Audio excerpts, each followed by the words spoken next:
Pengumuman oleh Yang Berhormat Menteri Komunikasi dan Digital baru-baru ini berkait tentang 5G memberikan erti yang berbeza mungkin kepada khalayak yang berbeza. Kita bercakap soal pemegang taruh, stakeholder.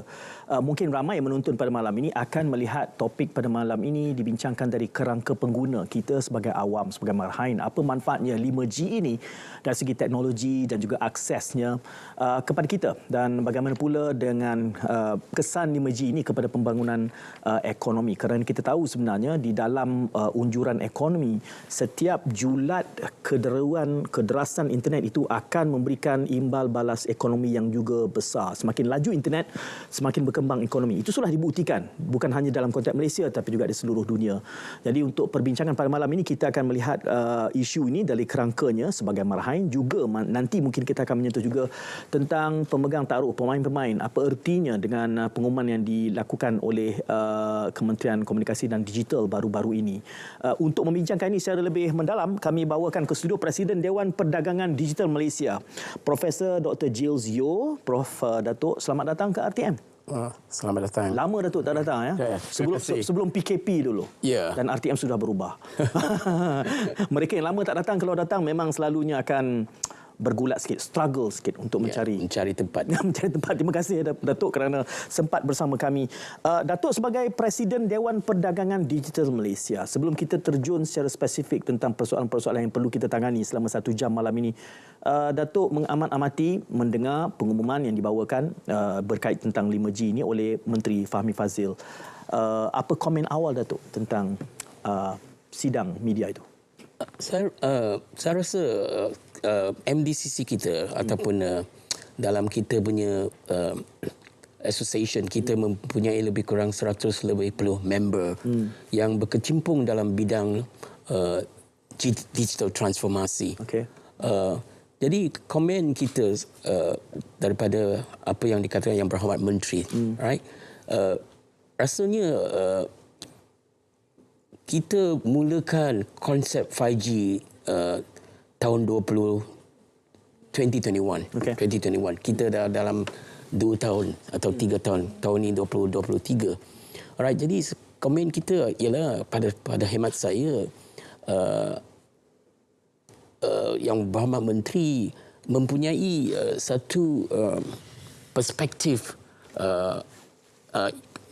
kehadapan, right? The future, macam mana kita dapat menerapkan 5G ini dengan lebih berkesan. Okay. Kerana setahu saya DNB, right, Digital National Berhad ini sebagai satu arm kerajaan telah mengalokasikan sebanyak 16.5 bilion ringgit Malaysia untuk kita rakyat Malaysia menghayati dan menggunakan 5G. Yeah. Yeah. Datuk, saya membayangkan penonton kita ini hadir dari latar belakang yang pelbagai. Mungkin majoritinya pada malam ini adalah mereka yang sekadar pengguna, yang sekadar inginkan internet laju. Tetapi mungkin ada sebilangan juga yang merupakan pemain. Saya ingin kita bermula dengan meladeni, menangani kelompok awam ini dulu. Yeah. Tentang teknologi 5G ini. Kita perlu memperihalkan mengapa ini penting, apa yang 5G akan bawa kepada kami, orang awam ini, Datuk. Ya, saya rasa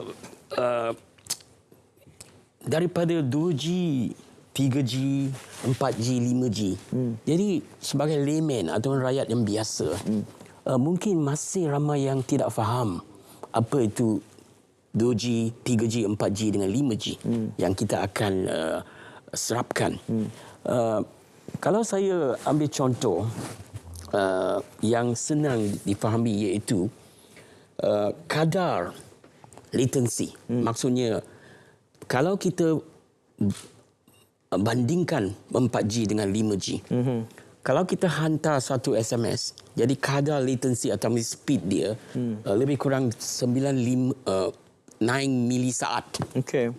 Bila kita buat WhatsApp, dalam 9 milisaat kita dah terima message itu. Yeah. Tapi dengan 5G, dia punya kadar, the rate goes slower. Jadi maksudnya lebih rendah dalam 1 milisaat. Jadi kita boleh faham tentang kepantasan itu. Tapi kepantasan 5G ini harus difahamkan bukan dari segi internet saja.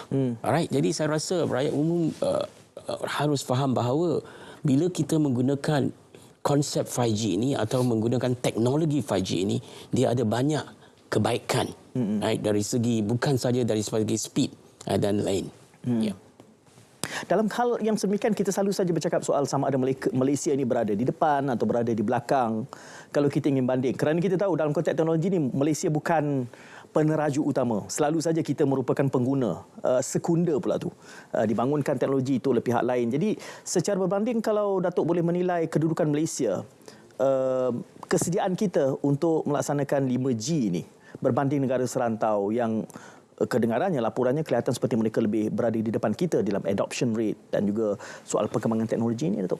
Ya, saya Malaysia secara umumnya, right, berbanding dengan negara-negara jiran kita, dari segi peringkat pemahaman, saya rasa kita telah menggunakan pembangunan struktur, right, dan ketersediaan komersial dan penggunaan itu.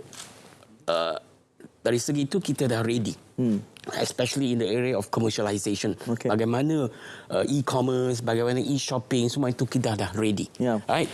Dari segi infrastruktur, saya rasa kita dah ready dan telah berbelanja sepatutnya, walaupun masih ada dia punya coverage masih belum mencukupi.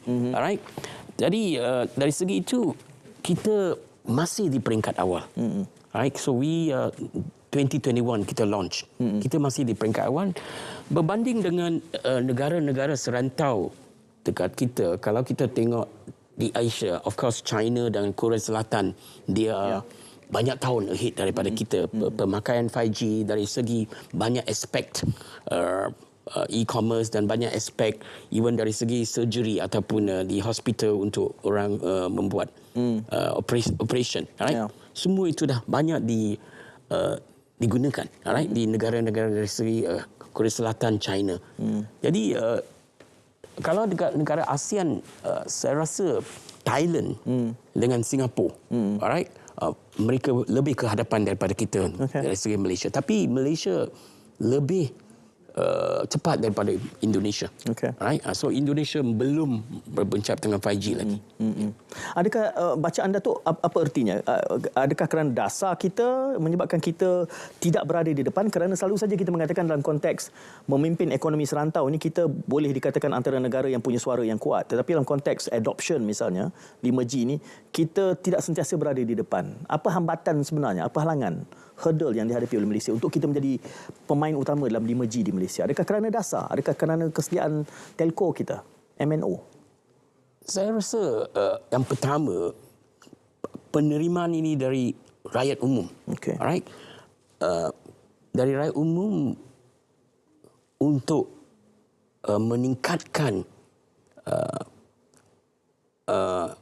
meningkatkan penggunaan ataupun untuk enthusiasm, right? Maksudnya dari segi minat, right, untuk menggunakan 5G ini harus diterapkan kepada rakyat umum. Right? Maksudnya rakyat umum sama ada mereka di bandar ataupun di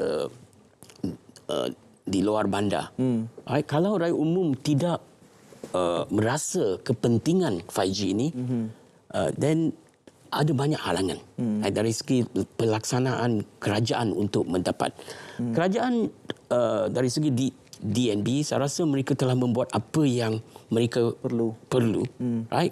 Walaupun masih ada banyak challenges, right, di antara telco dengan DNB yang akan mengendalikan 5G ini. Jadi ada banyak masih challenges, tapi saya rasa kita perlu get rakyat umum to buy in 5G ini. Right? Maksudnya rakyat umum harus memahami dari sama ada dari sekolah rendah, sekolah menengah, apakah sebenarnya 5G ini dan apakah manfaatnya. Right? Tapi secara umum saya rasa the person dekat gerai-gerai, farmer ataupun seorang peniaga kecil ataupun dalam SME, dia masih ragu-ragu untuk menggunakan 5G ini, melihat manfaat ini, kerana banyak yang fikir bahawa coverage dia belum dapat. Jadi seperti pengalaman saya atau banyak pengalaman kita, ofis saya dekat Cyberjaya dan ada juga ofis saya dekat Kuala Lumpur, tapi kita walaupun ketiga tempat ini, Cyberjaya, Kuala Lumpur dan Putrajaya, sebenarnya sudah ada rangkum minyak 5G. Tapi kita masih tengok the 5G availability. Orang yang menggunakan handphone ini untuk menggunakan 5G itu tidak. Masih. So, penggunaannya masih low compare to Singapore, compare to even Vietnam dengan Thailand. Alright, so itu harus kita cari apakah masalahnya. Okey. Datuk, kita melihat pengumuman yang dibuat oleh Menteri KKD baru-baru ini mungkin dinanti-nantikan khususnya oleh pemain telco. Saya sebutkan di awal mukadimah tadi, saya menggambarkan kalau awam bila mendengar tentang 5G ini, saya kira kita inginkan internet yang pantas tetapi yang secara relatifnya murah. Itu sebagai pengguna tentu itu saja tarikan kita. Gambarannya yang menimbulkan isu adalah berkaitan apa model. Kita tahu bahawa single wholesale, dual wholesale, multiple wholesale, tapi kelihatannya menteri mengumumkan dual wholesale. Kepada awam mungkin tidak memahami apa isunya sehingga kelihatan isu 5G dan juga DNB ini sudah berlarutan agak lama. Satu PC demi satu PC. Jadi dari kacamata Datuk sebagai Presiden Persatuan atau Dewan Perdagangan Digital Malaysia ini, mengapa 5G ini menjadi isu dalam konteks dasar digital di Malaysia? Saya rasa isu ini ada banyak berkenaan dengan kebimbangan tentang kos tinggi yang berkaitan dengan pembangunan infrastruktur, peruntukan spektrum, cabaran kawal sedia dan penyelarasannya. Jadi dari segi itu, thinking ataupun pemahaman orang adalah kos yang terlalu tinggi. Dan sama adakah kos ini akan menyebabkan ataupun kos ini akan terjadi kepada pengguna. Jadi pengguna akan rasa was-was kalau penerapan 5G ini untuk sama ada dari pihak kerajaan ataupun telco itu, kalau pembelanjaan dia tinggi, jadi kos dia akan diturunkan kepada pengguna. Dan sekarang kita tahu dari gencatan ekonomi, pengguna ini ada banyak benda-benda yang dia lebih bimbang. Dari segi kos sara hidup dan sebagainya. Jadi pengguna was-was sama ada kos ini akan dibelanjakan pada mereka. Yang kedua itu adalah konsep privacy, cyber security. Kalau kita menerapkan 5G ini, macam mana kita privacy kita akan kawal. Alright. Sama ada kita dapat scam dan sebagainya. Jadi banyak kita dengar dari segi tiba-tiba ada scam, sama ada kita menggunakan bayaran dari segi online banking dan sebagainya, tiba-tiba ada orang yang kata dia kena scam. So semua was-was ini menjadi problem. Ini ada satu, jadi amat ketara kalau dia single wholesale network dan tidak dibuka pada orang lain. Then concern on the cost. Kalau kos tinggi, maka tak dapat diserap oleh masyarakat. Kalau rakyat umum tidak nak menggunakan 5G dan lebih suka remain in the 4G, 3G, jadi ini tak akan berjaya. Right. Tidak ada economies of scale. Correct. Adakah dengan itu pengumuman, pada hemat Datuk, mendengar pengumuman yang berhormat Menteri baru-baru ini membereskan kebimbangan-kebimbangan yang Datuk sebutkan tadi? Yes. Saya rasa bukan itu bahawa tahun depan kita akan buka pada 5G. Jadi masyarakat umum, sama ada mereka orang biasa yang nak menggunakan 5G ataupun orang businessman, SME, jadi mungkin mereka akan lihat bahawa ini lebih positif. Sebab kita ada choice, right? Ada pilihan. Sama ada kita nak guna 5G plan daripada Maxis kah, 5G plan dari Celcom kah, dari TMNet kah, we have a choice.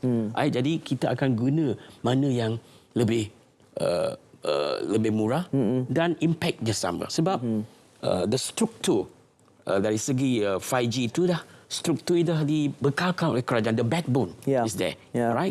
Jadi bila backbone dia dah diberikan kerajaan, jadi kos sebenarnya kalau ada pilihan, right, memang pengguna lebih suka menggunakannya. Ya, jadi dalam kata lain, kalau saya memetik kenyataan Datuk itu, Datuk bersetuju dengan model dual wholesale network berbanding single wholesale network ini.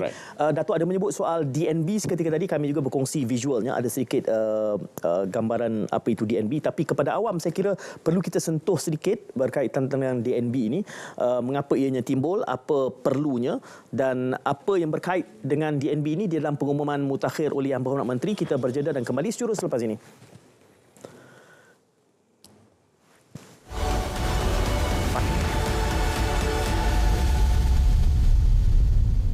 Hepatitis adalah penyakit keradangan hati akibat daripada jangkitan virus hepatitis. Hepatitis A yang berjangkit melalui pencemaran makanan dan air biasanya menyebabkan jangkitan hati yang akut dan tidak berpanjangan. Hepatitis B dan C pula berjangkit melalui darah yang tercemar. Antaranya adalah melalui perkongsian jarum suntikan, transfusi darah, hubungan seksual dan jangkitan ibu kepada anak. Berlainan daripada hepatitis A, hepatitis B dan C boleh menyebabkan kerosakan hati yang kronik dan bara hati. Kebanyakan pesakit hepatitis B dan C tidak mengalami tanda dan gejala pada peringkat awal. Tanda atau gejala seperti muntah darah, jaundice dan busung hanya akan muncul setelah penyakit hepatitis menjadi semakin kronik. Oleh itu, lakukan ujian saringan hepatitis jika anda berisiko tinggi untuk mendapat jangkitan dan dapatkan rawatan dengan segera jika perlu di klinik kesihatan terdekat. Bersama kita cegah hepatitis. Hujung bulan lagi, duit yang dicari tidak memadai. Belanja setiap hari, FEN di sini, teman yang sejati. Dengan ikhlas hati, membantu anda berdikari. Sama-sama mendidik diri, bijak-bijak urus wang dengan informasi. Suka duka bersama kita tempuhi. Jangan-jangan jadi mangsa penipuan. Hati-hati apabila buat keputusan. Sama-sama didiklah diri dengan FE Network, Financial Education Network, agar anda bijak wang dalam segala aspek kewangan. Layari fenetwork.my atau kunjungi kami di Facebook, Instagram dan YouTube. Segalanya duit best dengan FEN.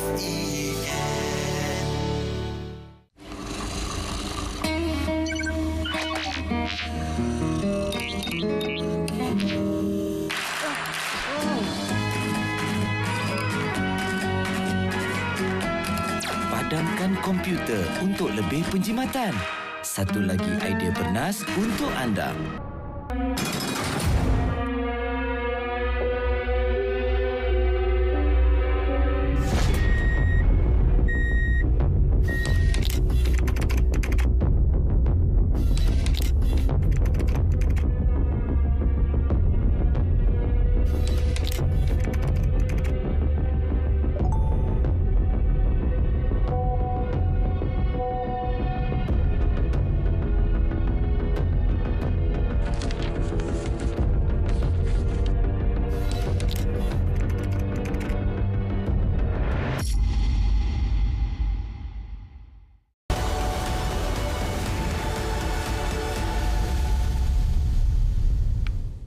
Ya, saya menemani Profesor Datuk Dr. Jill Zio, Presiden Dewan Perdagangan Digital Malaysia. Kita bercakap tentang 5G berikutan pengumuman yang dibuat oleh Yang Berhormat Menteri Komunikasi dan Digital baru-baru ini berkaitan tentang pendekatan Dual Wholesale Network DWN dan juga model 80% kopa. Nanti kita akan perdalamkan lagi tentang ini. Cuma saya membayangkan Prof Datuk, ya, penonton kita majoritinya mungkin awam yang tadi di awalnya kita bincang tentang teknologi 5G. Dan kita mengakui bahawa Malaysia tidaklah berada di hadapan dalam konteks negara serantau. Ada hambatan-hambatannya, termasuklah soal kesediaan kita sebagai pengguna. Tapi bercakap soal pengguna ni, kita kongsikan sedikit ada peta tentang bagaimana 5G ini sudah pun capaiannya. Peta yang warna pink itu kita ingin kongsikan terlebih dahulu. menunjukkan tentang liputan 5G yang sudah pun ada khususnya di Lembah Kelang. Penonton kita hakikatnya bukan hanya Lembah Kelang. Saya tahu penerbit kita pun Fiona, dia akan tertanya-tanya di Borneo itu bagaimana kedudukannya. Suka dia bila saya sebut nama kampung dia kan. Jadi ini gambaran tentang bagaimana liputan 5G ini dalam Lembah Kelang khususnya. Tapi tadi menarik juga Datuk Datuk menyebutkan tentang walaupun kita punya telefon yang ada fasiliti 5G tetapi sepanjang penggunaan ni kita tak nampak pula kita mendapat kita masih dalam 4G. Ya, masih dalam 4G. Jadi ini persoalan yang mungkin teknikal. Adakah kita akan boleh mendapat jawapannya daripada jurutera komunikasi telco ini? Saya tak pasti. Tapi Datuk ada menyebutkan tadi tentang satu entiti. Kepada awam, saya membayangkan awam ni dia nak tahu 5G je. Yeah. Jadi bila ada timbul DNB ni, satu entiti yang seharusnya menjadi fasilitator kepada pelaksanaan 5G dalam konteks Malaysia ni, saya membayangkan ramai yang tidak begitu fasih tentang apa itu DNB, apa perlunya. Dan dalam pengumuman yang Berhormat Menteri banyak menyebut soal stakeholding, soal siapa pemegang taruh dalam DNB ni dan juga model-modelnya. Kita perlu menyentuh juga itu untuk manfaat penonton kita. DNB ni apa perlunya, Datuk? Ya, sir, Ifi, bila sebuah negara, right, ingin melaksanakan sesuatu plan, right, in this case dari segi 5G. Jadi saya rasa memang patut, right, negara itu membentuk satu special purpose vehicle, right, SPV. Dan SPV ini di bawah Kementerian Komunikasi, right, dan Multimedia, ini DNB, Digital National Berhad, right. Kerana dengan cara special vehicle ini barulah kerajaan dapat melaksanakan rancangan infrastruktur. Kerana rancangan infrastruktur ini tadi saya katakan dia melibatkan pengurusan wang yang banyak.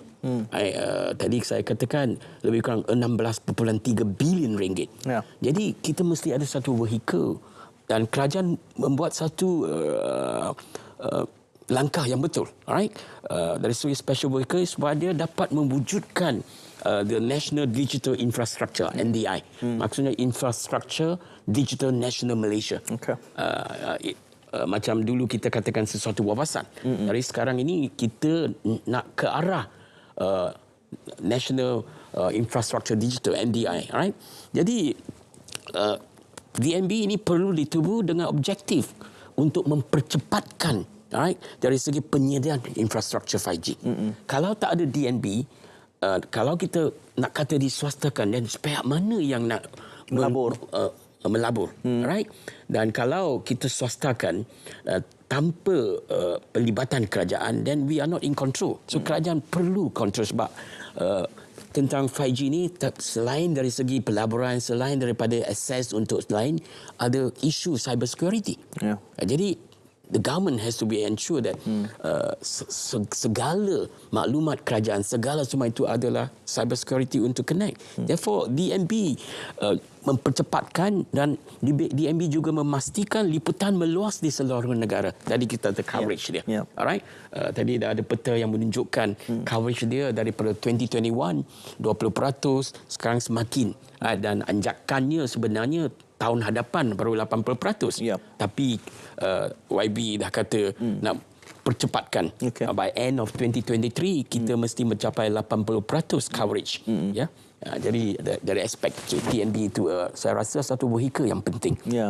Datuk menyebut DNB itu sebagai SPV, Special Purpose Vehicle. Tetapi kita tahu kalau ia merupakan, Datuk juga menyebutnya sebagai government arm. Lalu kita melihat ia sebagai pemegang taruh utama, menjadi pelabur, menjadi peneraju, menjadi fasilitator. Kita juga ada entiti-entiti yang lain. Tetapi di sisi yang lain kita juga ada telco, MNO. Dan kita ada pengguna. Jadi mungkin elok juga kita menggambarkan 5G ni pemegang taruhnya. Klasifikasi siapa yang menjadi pemegang taruh dalam konteks permainan 5G ini?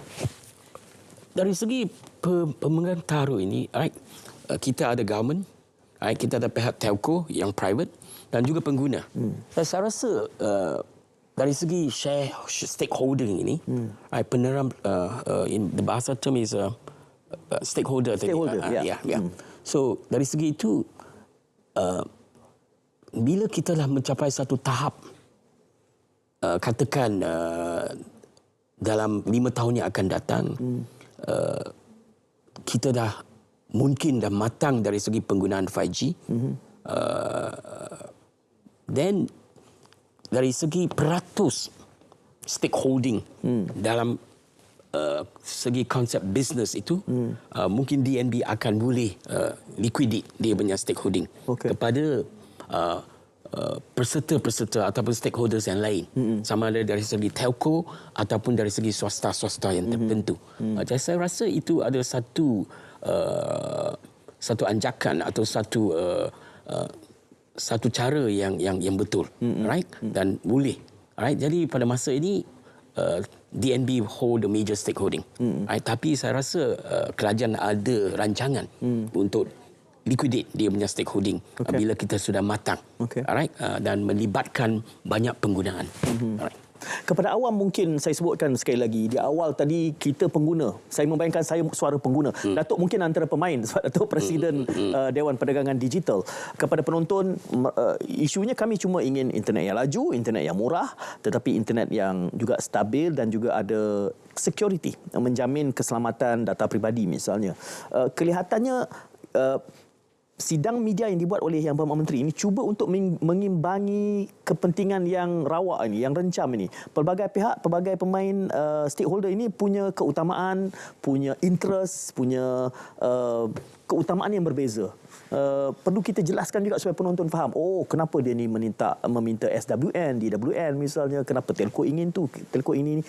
Bagaimana kenyataan media itu ataupun persidangan media itu membantu mengimbangi supaya kita boleh keluar daripada polemik itu secara win-win, menang-menang, Datuk?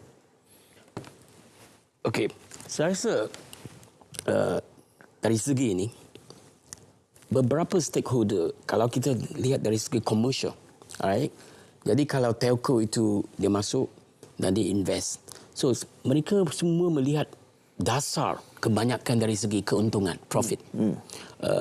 Tak ada seorang peniaga yang ingin masuk ke dalam investment yang dia akan rugi. Right? Jadi kerajaan memainkan peranan yang penting dari segi mengimbangkan. Right? Bagaimana kita mengimbangkan bahawa walaupun swasta ataupun telco dan lain ni, stakeholder yang lain ni ingin mendapat keuntungan, tapi keuntungan itu tidak terlalu membebankan pengguna. Jadi perseimbangan ini harus dimainkan oleh kerajaan dan MCMC memainkan peranan yang penting. Kerana tanggapan ataupun persepsi daripada apa yang berlaku di negara-negara lain, di Amerika Syarikat, di negeri China itu, sebab mereka dah matang dan mereka dah menggunakan 5G dari segi pencapaian bisnes mereka, dan mereka dah mendapat keuntungan yang banyak. Right? Jadi mungkin kita yang baru ini, right, nak cepat mendapat keuntungan itu. Jadi kita harus mengimbangkan itu, sebab walaupun nak dapat keuntungan, membebani pengguna adalah amat menyusahkan pada waktu genjatan atau waktu ekonomi yang agak tidak menentu pada masa kini. Alright? Jadi sama ada kita lebih suka untuk menggunakan 5G ataupun kita nak menentukan kita ada bread and butter. Right? Tapi rakyat juga tengok sebenarnya dari segi komersialnya, kita nak gunakan 5G ni untuk perkembangan bisnes kita, bukan saja dari segi entertainment, right? Ataupun entertainment maksudnya untuk menonton video atau main game dan sebagainya, tapi dari segi macam mana dia boleh mengganjatkan, mempercepatkan bisnes kita dari segi satu contoh mungkin saya beri dari segi ini, dalam MDCC kita ada satu member yang dalam 3 tahun ini semasa PKP telah invest dari segi menggunakan aplikasi dan mesti berpandukan pada 5G untuk menguntungkan bisnesnya dari segi spektakel. Maksudnya dia telah mendevelop apps ini, dan apps ini dia akan menggunakan apps ini, tak payah lagi kita pergi ke kedai Alright. Jadi semua apps ini kita akan boleh test eyesight kita, dan maksudnya dia akan menggunakan truck untuk bawa dia punya spectacle shop ke rural area. So ini satu ciptaan, rekaan yang berinovasi, tapi banyak bergantung kepada 5G. Dia tidak akan succeed. Tapi ini akan melahirkan entrepreneur. Akan melahirkan sebab dengan apps ini, dengan 5G ini, kita akan dapat pergi ke kampung-kampung dan kita akan dapat cek mata dan akan dengan cepat dapat mengetahui apa dia punya eyesight. Dan sebab tak payah bergantung pada retail lagi, tak payah ada kedai dengan rental yang tinggi, maksudnya pengguna dapat beli spectacle itu dengan harga yang lebih murah. Tapi ini adalah sebab ada 5G. Jadi seorang optician itu dia hanya boleh bergantung pada apps dia. Dia akan check, okay, kita dapat gimana sight, whatever is, kita akan tahu, okay, you are you suitable untuk spek ini, dan ini akan deliver ke doorstep. Jadi ini adalah satu contoh bila saya lihat bahawa ada banyak entrepreneur dah lihat kebaikan dari segi bisnes ini dengan menggunakan 5G. Mobile optometrist Yes, it's a mobile. Dia panggil spec truck. Saya buat sedikit. Dia panggil spectacle in the truck. Jadi saya buat sedikit advertising untuk dia lah. Tapi dia masih dalam konsep ada 2 truck saja. Tapi sebab 5G ini masih tak dapat. Kalau dia pergi ke tempat macam di Sabah, tapi 5G tak ada. There is no way you can teknologi itu tidak akan dapat dilaksanakan. So apps itu walaupun sudah develop lebih 1-2 juta ringgit, tapi tak dapat digunakan. Jadi saya membayangkan kederasan 5G ini banyak akan boleh memanfaatkan khususnya bidang-bidang yang memerlukan precision, ketepatan, kejituan, seperti kejuruteraan, bidang kesihatan. Kita sudah membincangkan di dalam banyak platform bagaimana 5G boleh membenarkan sebuah operation, pembedahan itu dilakukan secara remote dari kejauhan. Jadi itu semua yang serba berkemungkinan dengan adanya teknologi 5G. Cuma disebutkan tadi soal win-win. 3 sen ini, kadar ini, adakah ini kadar yang baik untuk pengguna? Itu saya nak minta Datuk komen sedikit selepas kita berehat. Jadi teruskan kesian anda.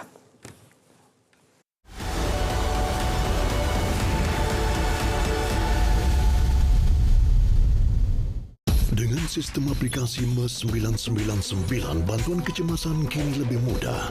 SafeMe 999 Polis menghubungkan seluruh rakyat Malaysia kepada pihak polis. SafeMe 999 Deaf untuk golongan kurang upaya pendengaran dan pertuturan. Dan SafeMe 999 Blind untuk golongan kurang upaya penglihatan. Muat turun secara percuma melalui telefon pintar anda. MES dan aplikasi 999 memudahkan panggilan kecemasan.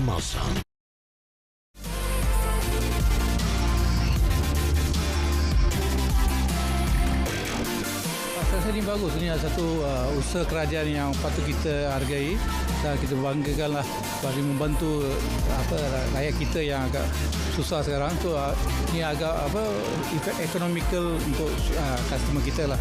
Untuk saya rasa kita kena support lah sebab pada masa sekarang ni kan dengan ekonomi yang tak menentu, jadi program macam ni dapat mengurangkan beban. Bagi saya benda ni patut digalakkan sebab dia boleh membantu banyak lagi golongan yang yang tak berkemampuan lah, ataupun orang-orang yang macam maksudnya lagi memerlukan macam ni, sebab dia satu set balance sangat, ada air, ada nasi, ada lauk dengan sayur sekali.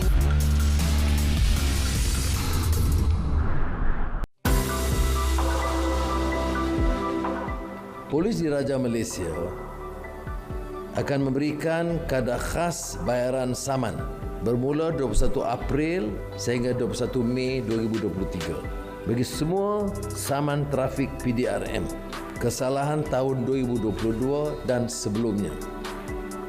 Setiap saman boleh diuruskan dengan kadar harga RM50 dan kadar khas ini tidak terpakai bagi saman trafik yang dikeluarkan pada tahun 2023.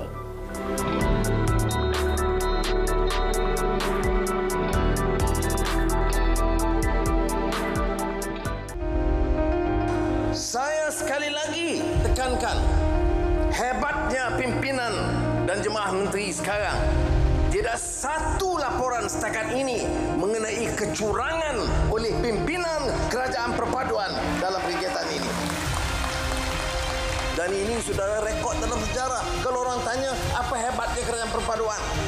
Saya jawab, hebatnya kerana pasukan pimpinannya bertekad untuk hentikan kerusakan amalan yang runtuh nilai yang menyebabkan negara ini rugi dan dihina oleh dunia kerana amalan untuk memperkayakan diri dan menyalahgunakan kuasa. Ini bagi saya kejayaan hebat orang-orang di atas dan juga menteri di bawah.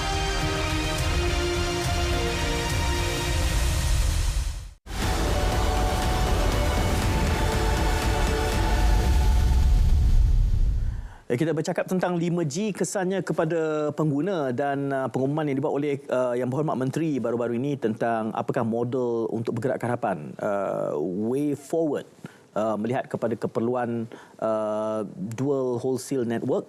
Membincangkan ini saya bersama Presiden Dewan Perdagangan Digital Malaysia, Profesor Datuk Dr. Giles Yeo. Juga saya bangkitkan Datuk, awam dia nak tahu internet nak laju je. Kita ada graf yang elok kita kongsikan semula Datuk. Perlu penjelasan, iaitu berkait tentang global experience tadi. Kalau boleh kita kongsikan semula ini. Adakah Malaysia mempunyai kederasan internet yang wajar? Datuk? Saya rasa banyak tak tahu bahawa bila katakan dengan speed ataupun kelajuan dari segi muat turun dan muat naik, right, download and upload. Sebenarnya bila kita tengok statistik yang telah dibuat, ini 1 Mac data yang di-collect sampai, right, Malaysia sebenarnya dari segi download speed, kita kalau kita country itu dari segi kita hanya South Korea download speed dia number 1. Malaysia number 2. Jadi ramai yang masih tak faham. So jadi dari segi keberkesanan, dari segi apa yang kerajaan telah buat, kita mencapai. Right? Sama juga dari segi the peak download speed. Maksudnya waktu peak download 5G itu, Malaysia pun number 2 selepas Taiwan. Dari segi upload, kita number 1. Above Sweden, Norway, Switzerland, South Korea dan sebagainya. Ini adalah satu kejayaan. Bila ramai orang komplain, speed kita slow lah. Ini slow. It's not true. Right? So, sebenarnya kita ada speed dia. Hanya kita nak gunakan apakah dia punya package daripada telco-telco yang kita pakai. Right? Yang I nak tengok yang kedua, the second chart. Apa yang kita lebih concern, another chart tadi, the global experience. Kalau kita tengok yang ini global experience ni masih daripada statistik yang ditunjuk dari segi video experience. Maksudnya bila kita nak download benda, ada video, ada voice experience. Kita tak ada disenaraikan. Tapi dari segi games experience, kalau kita tengok South Korea, yang kolom kedua itu Malaysia ada di dalam senarai itu. Jadi sebab kita ada banyak e-game, right, our young people. Jadi this is a concern sebab kita masih kebelakangan dari segi ini.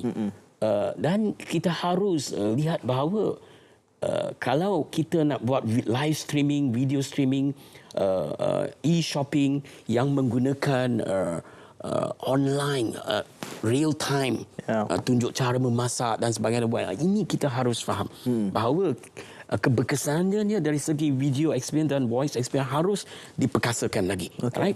Tapi yang satu yang saya nak take note dekat sini ialah kita kata dari segi 5G dan konsep 5G availability. Availability maksudnya dia ada dari segi bahasa. Jadi Malaysia dari segi 5G availability maksudnya macam tadi I kata, saya masih tidak menggunakan 5G availability. Sebab kita masih, maksudnya kita tidak menggunakan handphone kita untuk masuk dalam 5G untuk menggunakan fungsi-fungsinya. Tapi negara-negara jiran kita, Thailand, right? Thailand 24.6%. Right? Filipina 18.1% dan Singapura 8.9%. Dari segi rakyat umum dia dah mula menggunakan 5G. Walaupun kita dah kata tadi coverage of 5G dah ada, tapi mengapa kita masih belum menggunakan 5G? Right? Itu satu persoalan. Sama ada package daripada telco itu tidak diberi kepada kita ataupun kita masih was-was tentang kos. Ya, hidden cost yang akan dihantar pada kita punya penggunaan data dan sebagainya. Okey. Apabila Datuk menunjukkan tadi soal kederasan, ya, kelajuan internet ataupun 5G Malaysia antara yang teratas, kalau boleh saya kaitkan dengan pengalaman peribadi saya, Datuk, dan saya nak bangkitkan satu soalan di sini. Sewaktu pengenalan 3G, ini pengalaman peribadi saya di Kuching, saya merasakan wah lajunya internet di Kuching ini, tetapi ia hanya bertahan kerana ketika itu tak ramai pengguna. Kerana itu saya menikmati highway yang cukup lapang, saya boleh memecut selaju-lajunya. Adakah kerana adoption rate kita rendah, kerana itu 5G experience kita tinggi hari ini? Kerana ia bercakap soal size highway. Nanti kalau ramai yang mengguna, kita mungkin tidak lagi menikmati kelajuan selaju itu. Betul. Alright. So jadi analisa itu memang betul. Jadi kita masih dalam top speed ini kerana tak ramai pengguna. Tak ramai pengguna. Alright. Tapi jadi kalau kita faham tentang begitu, jadi kerajaan faham tentang itu, jadi kita punya coverage must go in line dengan pengguna. Right? Jadi kalau penggunanya tak ada, right, tak ramai the 5G availability itu, maka kita akan drop. Tapi setakat ini dari segi figure percentage tu, kita punya megabyte 382.2 megabyte dari segi download speed itu laju. Right? Datuk, saya tanyakan tadi sebelum kita berehat tentang kadar 3 sen sama seperti 4G kelihatannya. Jadi mungkin kita boleh anggap bahawa value for money dalam memperkenalkan kadar itu kepada pengguna 5G di Malaysia.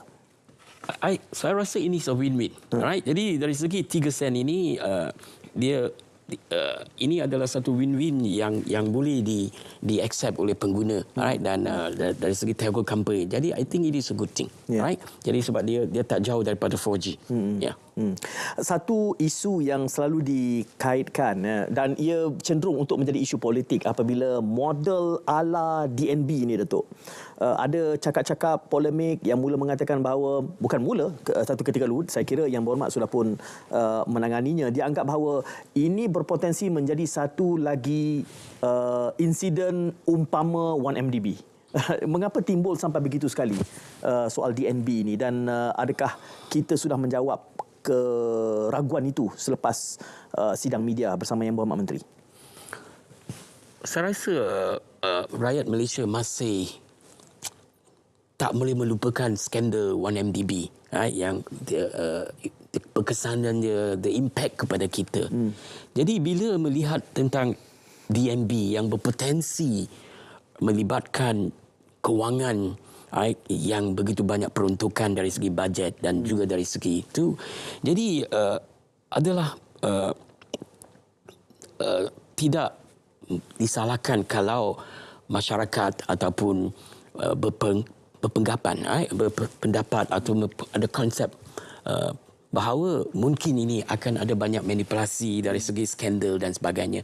Tapi kalau kita lihat pada kerajaan Madani yang dipimpinkan oleh Yang Berhormat Menteri kita, kalau dari segi tata cara yang transparent, dari tata cara kewangan kita yang betul, jadi saya rasa kita tak payah khawatir, right?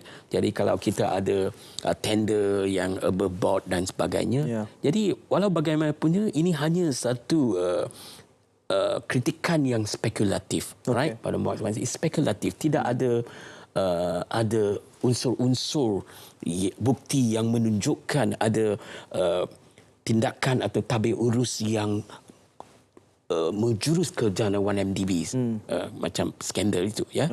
Jadi saya ini spekulatif, tapi spekulasi ini adalah satu pengajaran ataupun memberi kita satu was-was, right, supaya kita tidak terlibat dalam satu lagi skandal yang akan memeranjatkan seluruh dunia. Jadi saya lihat ini sebagai spekulatif dan tidak ada bukti-bukti yang ke arah. Right? Tapi kalau tabir urus yang transparansi dan apa yang telah diwawahkan oleh kerajaan masa ini, saya rasa mungkin kita tidak ke arah itu. Right? Mungkin juga, Datuk, ya, dengan idea ataupun dasarnya bahawa menjelang 80% kopa kita akan beralih daripada single wholesale kepada dual wholesale. Itu sekaligus memadam kritik bahawa ini akan menjadi satu lagi masalah seumpama skala 1MDB. Itu yang kita akan perdalam. Waktunya untuk kita berehat, saya kira. Baik, kita berehat dan kembali selepas ini mengkhatimahkan perbincangan tentang 5G ini bersama Presiden Dewan Perdagangan Digital Malaysia. Kita berehat dahulu.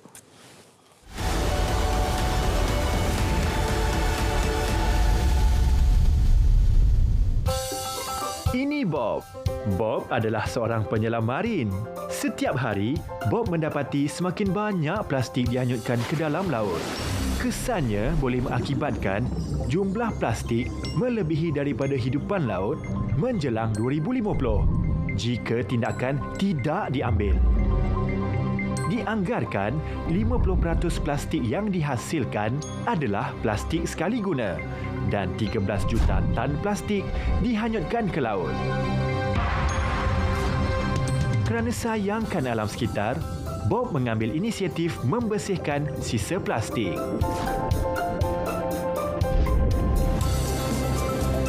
Kita semua boleh memainkan peranan dalam menjaga alam sekitar. Hindari plastik sekali guna. Untuk maklumat lanjut, sila layari laman sesawang berikut.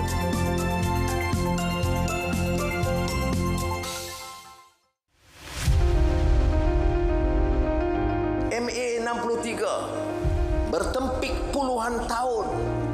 Jadi saya berikan jaminan kepada pimpinan Sabah dan Sarawak dan beri mandat penuh kepada TPM Datuk Seri Fadilah.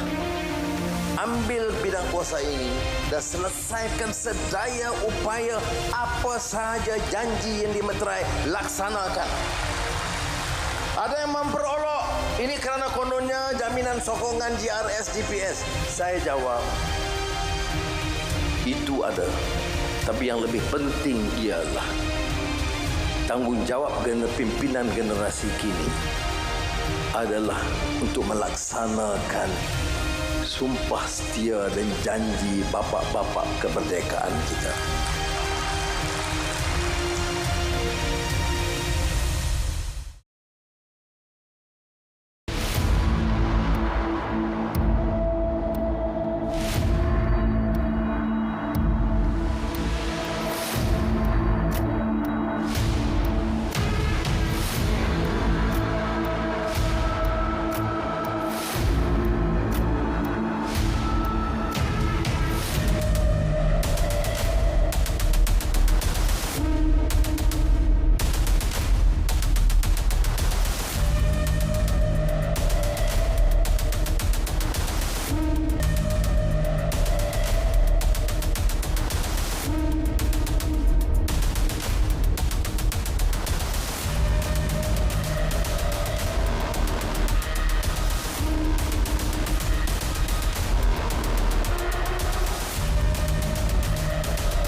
Sebelum ini ramai yang nanti-nantikan apakah solusinya, walaupun masih ada beberapa pihak yang menganggapkan bahawa dual wholesale network itu bukan solusi yang terbaik, masih menganggap single wholesale.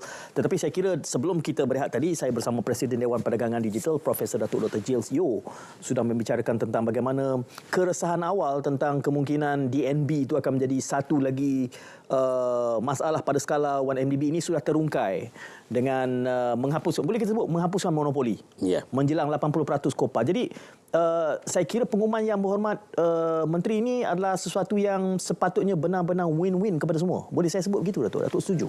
I setuju. Right, sebab kalau kita buka monopoli ini, jadi kita akan memberi peluang right, kepada choices, ya. Dan bila kita beri peluang kepada dual network pada orang lain dan sebagainya, jadi kita dapat memilih dari segi kualiti perkhidmatan. Right? Ada perbandingan lah, ada mana perbandingan. yang lebih baik.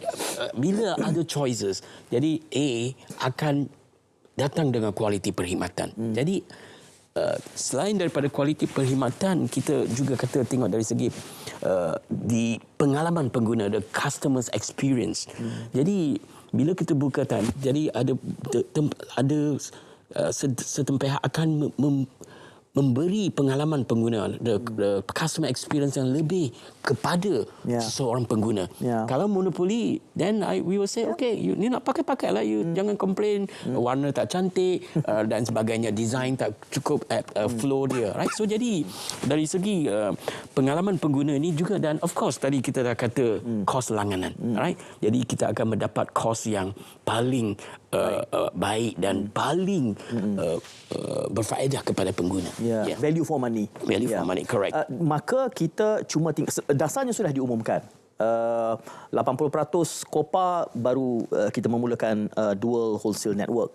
Kita menantikan waktunya, dan pada waktu ini liputannya sudah pun ada. Cuma kita tadi mempersoalkan juga di mana, sebab kita belum nampak. Tak ada. Takut Datuk dekat telefon kita tak switch on dengan 5G capability-nya, saya tak pasti. Itu kita kena semak bersama. Tetapi cabarannya juga, Datuk, adalah untuk kita membangunkan kepakaran tempatan untuk memenuhi keperluan 5G ini. Kerana tadi Datuk bercakap soal syarikat cermin mata yang boleh melakukan mobile Spectra. Mereka membangunkan aplikasi itu tempatan? Yes. Jadi saya kongsikan bahawa ramai daripada kita masih tidak dapat mengecapi ataupun memahami bahawa sebenarnya kita sudah ada sebilangan programmer tempatan. Right?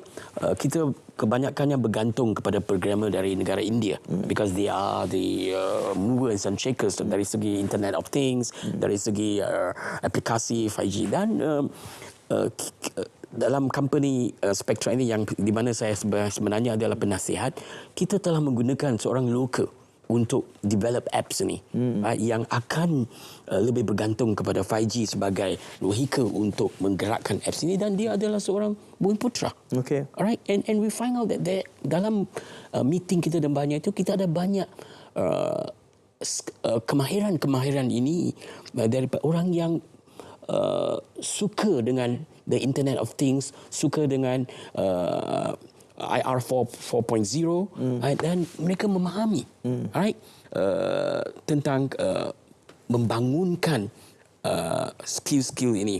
Walaupun di universiti dan college-college tempatan dan sebagainya, mungkin kursus-kursus ini masih tidak mencapai tahap yang kita kehendaki, seperti negara-negara yang lain. Tetapi bila kita tanya mereka belajar sendiri. Okay. So they learn all these skills through actually sebenarnya daripada internet. Right? So a lot of self-study module untuk membangunkan skill-skills, dan mereka boleh menjadi programmer, dan dia boleh memberi pengkhidmatannya dengan harga yang lebih berpatutan, sebab dia tak ada kedai. Okay. Dia tak ada company besar-besar. Tidak ada capex. Tidak ada capex. So dia sebagai seorang programmer work from home, sebab PKP, dan mereka telah ada kemahiran ini yang luar biasa. Kemahiran yang kita sedia untuk kita memasuki era 5G. Alright. Satu daripada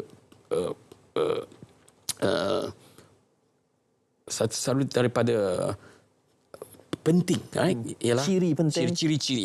Perkataan yang sangat ciri-ciri yang penting ialah human skill, talent. Manusia. Right? Kalau kita tidak ada manusia atau human dalam understanding of digital dan Internet of Things dan semua 5G ini, kita tidak dapat membangunkan 5G ini dengan anggakan yang lebih cepat. Right? Walaupun kerajaan mempunyai the political view, alright, tapi kalau kita tidak memberi pengajaran ini, the awareness education, ataupun the hands-on thing untuk kita pakai. Kita dalam 3 tahun PKP ini, setiap daripada kita, saya berumur 60 tahun, mula menggunakan. Dulu kita memakai handphone hanya untuk WhatsApp, untuk tengok movie dan sebagainya. Tapi sekarang memang kita dah dapat membuat online, beli benda, order food. Sebenarnya kita dah masuk dalam era baru, era 5G, IR 4.0, tanpa kita mengetahuinya, right? Tanpa kita mengatakan. Tapi sebagai rakyat Malaysia, kita harus proud, bangga dengan pencapaian setakat ini. Yang kita perlukan lebih banyak sokongan, right? Daripada pihak-pihak yang tertentu yang membolehkan right, kita menggunakan 5G ini dengan tanpa was-was, right, dengan lebih kebanggaan dan memang kita coverage dia memang ada 80%. Kita dapat 5G dekat handphone kita, for example. Jadi saya rasa manfaatnya ada sangat. Right? Harapan saya dari kita jelah kita nak lihat bahawa dari segi industri perkilangan dah mula menggunakan 5G. Saya masih ingat waktu saya ke UK di Oxford, kita pergi membuat lawatan ke Mini, right? Car manufacture Mini. Right? Jadi walaupun semua apa yang dibuatkan manufacturing of car, hari ini dia kereta itu dalam satu hari, dari pagi besok kereta dah ready. Semua menggunakan 5G teknologi. Dan mereka menggunakan 5G teknologi, tak ada manusia dalam factory bila kita tengok. Everything's on 5G. Dan benda yang diorder dari negeri China, for example, untuk Mini untuk dieksportkan negeri itu sudah dibuat pada hari ini. Walaupun dia akan dihantar pada bulan hadapan atau tahun hadapan. That is the effectiveness of 5G in automation. Semua automation itu menggunakan 5G. Dia sambung, dia masa semua. So that's, I hope ini juga akan berlaku dalam Proton kita. Tapi I tak pasti. Right? Saya rasa kita masih menggunakan banyak manpower. Jadi bila kita sudah memula menggunakan 5G ini dalam industri otomotif, for example, dan juga dalam tadi kita kata perubatan, healthcare. Jadi saya rasa kita dah capai satu tahap yang membanggakan. Dan saya haraplah mungkin ini tidak lari daripada 3 tahun, right? Paling cepat. Dan kalau lama, jangan sampai 10 tahun. Alright? Dalam era internet, 10 tahun itu umpama satu kurun agaknya. Terlalu lama. Cuma Datuk, dalam 1 minit berbaki ni, kelihatan seperti kita memfokuskan kepada 5G, ia berada di bawah bidang kuasa KKD. Tetapi bila bercakap soal bakat tadi tu, dia mula mencapah kepada banyak kementerian dan agensi lain. Kita harus bercakap tentang, kebetulan Datuk juga seorang akademik, ya, KPT, higher education, sekolah, kesihatan, kemasyarakatan, sumber manusia. Mungkin pesanan Datuk 30 saat.